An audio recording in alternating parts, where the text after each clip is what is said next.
From translation, Net New English Translation. This 13th day of the year. Today we are reading passages Genesis 38 to 40. Genesis chapter 38, verses 1 to 30. At that time, Judah left his brothers and went down to stay with a man of Adullam named Hurrah. Then Judah saw the daughter of a Canaanite man named Shua. He married her and had sexual relations with her. She became pregnant and gave birth to a son, and he named him She became pregnant again and gave birth to another son, and she named him Onan. She gave birth to still another son and named him Shelah. Judah was in Kezib when she gave birth to him. Judah acquired a wife for his firstborn and her name was Tamar. But Judah's firstborn, was evil in the Lord's sight, so the Lord killed him. Then Judah said to Onan, "Sleep with your brother's wife and fulfill your duty as a brother-in-law to her, so that you may raise up offspring for your brother." But Onan knew that the child would not be considered his, so whenever he had sexual relations with his brother's wife, he wasted the semen on the ground so that he would not give offspring to his brother. What he did was evil in the Lord's sight, so the Lord killed him too. Then Judah said to his daughter-in-law Tamar, "Live as a widow in your father's house until my son Shelah grows up," for he thought, "He may also die like his brothers." So Tamar went to live in her father's house. After a long time, Judah's wife, the daughter of Shua, died. When Judah had recovered his composure, he went up to Timnah to his sheep shearers, he and his friend Hurrah the Adullamite. Tamar was told, "Look, your father-in-law is going up to Timnah to shear his sheep." So she removed her widow's clothes, covered herself with a veil, wrapped herself in, and sat at the entrance to Enaim, which is on the way to Timnah. For she saw that Shelah had grown up, but she had not been given to him as a wife. When Judah saw her, he thought she was a prostitute, because she had covered her face. He turned aside to her by the road and said, "Come, let me have sex with you," for he did not realize that she was his daughter-in-law. "And what will you give me," she asked, "to have sex with you?" He replied, "I will send you a young goat from the flock." But she said, "Only if you give me a pledge until you send it." He said, "What pledge should I give you?" She replied, "Your seal with its cord and your staff that is in your hand."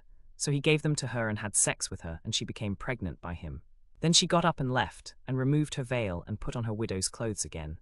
Judah sent the young goat by his friend the Adullamite to receive the pledge from the woman's hand, but he did not find her. He asked the men of that place, "Where is the prostitute at Enaim by the road?" But they said, "There has never been a prostitute here." So he returned to Judah and said, "I could not find her," and the men of that place said, "There has never been a prostitute here." Judah replied, "Let her keep the things, or we will become a laughingstock. After all, I did send this young goat, but you didn't find her." About 3 months later, Judah was told, "Your daughter-in-law Tamar has turned to prostitution, and in fact she is pregnant because of prostitution." Judah said, "Bring her out and let her be burned." As they were bringing her out, she sent a message to her father-in-law, saying, "I am pregnant by the man to whom these belong." And she added, "Please identify whose these are, the seal, its cord, and the staff." Judah recognized them and said, "She is more righteous than I, because I did not give her to my son Shelah. He did not have sex with her again." When the time came for her to give birth, there were twins in her womb. While she was giving birth, one put out his hand. So the midwife took a scarlet thread and tied it on his hand, saying, "This one came out first." But as he drew back his hand, his brother came out. So she said, "What a breach you have made for yourself." So he was named Perez. Afterwards his brother came out, the one who had the scarlet thread on his hand, so he was named Zerah. Genesis chapter 39, verses 1 to 23. Now Joseph was brought down to Egypt, and Potiphar, an Egyptian official, an officer of Pharaoh, the captain of the guard, bought him from the Ishmaelites who had brought him there. The Lord was with Joseph, so he became a successful man. He was in the house of his master, the Egyptian. His master saw that the Lord was with him, and that the Lord caused everything he did to succeed in his hands. So Joseph found favor in his sight, and became his personal attendant. Potiphar put him in charge of his household, and everything he owned he gave into his care. From the time Potiphar put him in charge of his household and everything he owned, the Lord blessed the Egyptian's house because of Joseph. The Lord's blessing was on everything he owned, in his house and in his field. So Potiphar left everything in Joseph's care. With Joseph in charge, he did not concern himself with anything except the food he ate. Now Joseph was well built and good-looking. After a time his master's wife looked longingly at Joseph and said, "Sleep with me." But Joseph refused and said to his master's wife, "Look, my master does not concern himself with anything in the house, and everything he owns he has put into my care. There is no one greater in this house than I, and he has kept back nothing from me except you, because you are his wife. How then could I do this great evil and sin against God?" Although she spoke to Joseph day after day, he did not yield to her request to sleep with her, to be with her. But one day when Joseph went into the house to do his work, and none of the men of the house was there in the house, she grabbed him by his garment, saying, "Sleep with me." But he left his garment in her hand and ran outside. When she saw that he had left his garment in her hand and had run outside, she called out to the men of her household and said to them, "Look, he brought in a Hebrew man to make sport of us. He came into me to sleep with me, but I screamed loudly. When he heard me screaming, he left his garment beside me and ran outside. She kept his garment beside her until his master came home. Then she told him the same story. The Hebrew slave you brought to us came into me to make sport of me, but when I screamed loudly, he left his garment beside me and ran outside. When his master heard the story his wife told him, namely, 'Your slave did this to me,' he was furious. So Joseph's master took him and put him in the prison, the place where the king's prisoners were confined. So he was there in the prison, but the Lord was with Joseph and showed him kindness. He granted him favor in the sight of the prison warden. The warden put Joseph in charge of all the prisoners who were in the prison. Whatever they did there, he was in charge of it. The warden did not pay attention to anything that was in Joseph's care, because the Lord was with him. Whatever he did, the Lord made it succeed.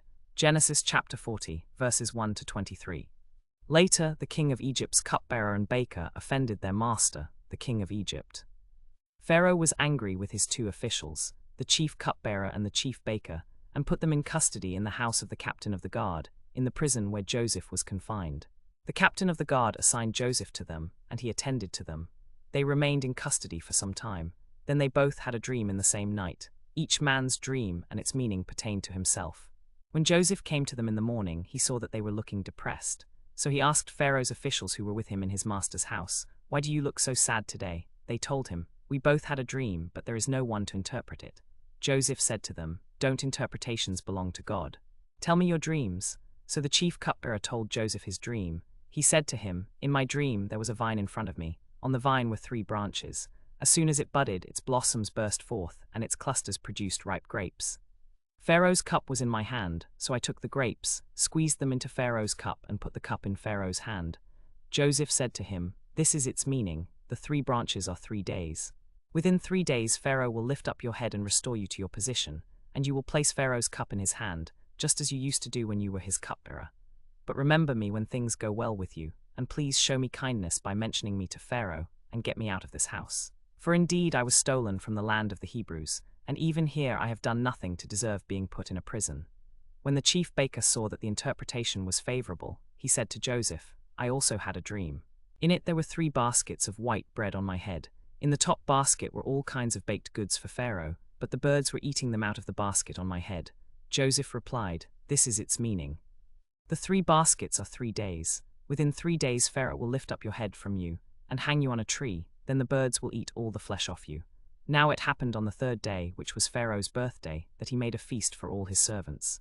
He lifted up the heads of the chief cupbearer and the chief baker among his servants. He restored the chief cupbearer to his former position, so that he placed the cup in Pharaoh's hand, but he hanged the chief baker, just as Joseph had predicted to them.